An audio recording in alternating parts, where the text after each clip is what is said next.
Halo, Assalamualaikum warahmatullahi wabarakatuh. Anak-anakku sekalian, gimana kabarnya? Mudah-mudahan sehat walafiat.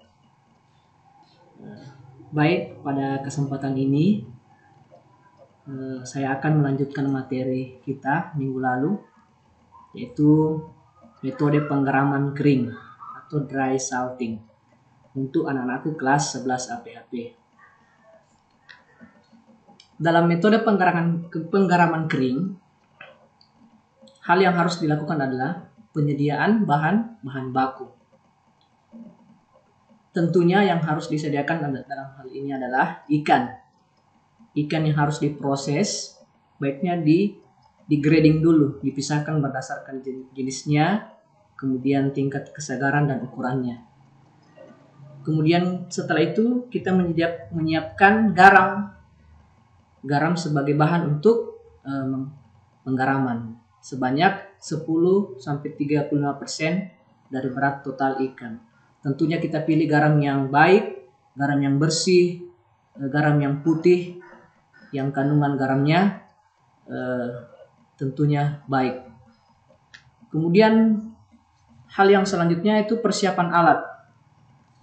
Tentunya kita menyiapkan alat di sini, mulai dari talenan, pisau yang tajam, kemudian timbangan, wadah untuk menggarami, kemudian yang terakhir untuk penjemuran yaitu para-para. Nah, alat-alat ini harus ada sehingga kita bisa melancarkan dalam proses penggaraman ikan. Kemudian yang ketiga, penanganan dan penyiangan ikan. Nah, di sini penyiangan yaitu meliputi dari pembersihan ikan, ya, mulai dibersihkan sisiknya, ya, kemudian bagian perut dibuang, kemudian dibelah. Kenapa dilakukan seperti ini? Supaya proses penyerapan garam ke dalam tubuh ikan itu bisa berlangsung dengan baik. Kemudian setelah itu ditiriskan, ya, seperti pada gambar ini. Nah, ini disisik, ya, dilepaskan sisiknya. Kemudian ini dibelah, ya. Kemudian ini dibelah supaya kemudian ini ditimbang garamnya, ya. Ditimbang garamnya supaya kita bisa ketahui berapa garam yang diperlukan dalam proses penggaraman. Kemudian kita masuk pada tahap 4, yaitu proses penggaraman. Nah, sediakan kristal garam sesuai dengan jumlah ikan yang diproses sebanyak 30-35% dari berat tubuh ikan. Kemudian taburkan garam ke dasar bak setebal 1-5 cm. Jadi pada dasar bak itu kita tabur dulu garam.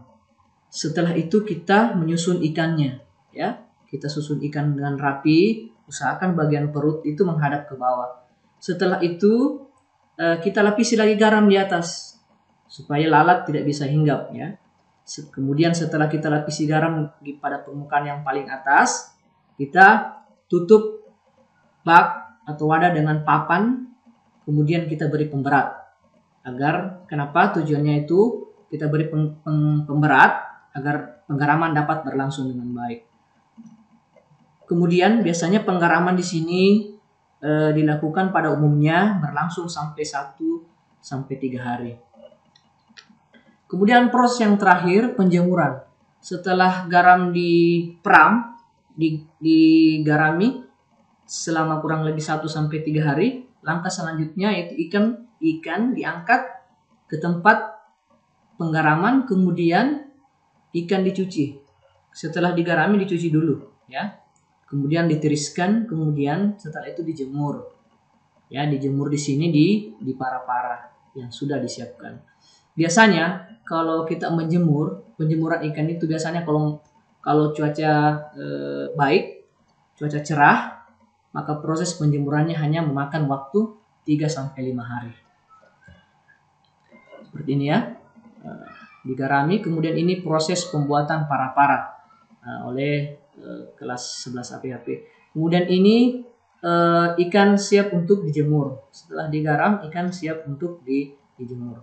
Demikian materi singkat kita tentang proses penggaraman kering atau dry salting. Terima kasih atas perhatiannya anak-anakku sekalian. Assalamualaikum warahmatullahi wabarakatuh.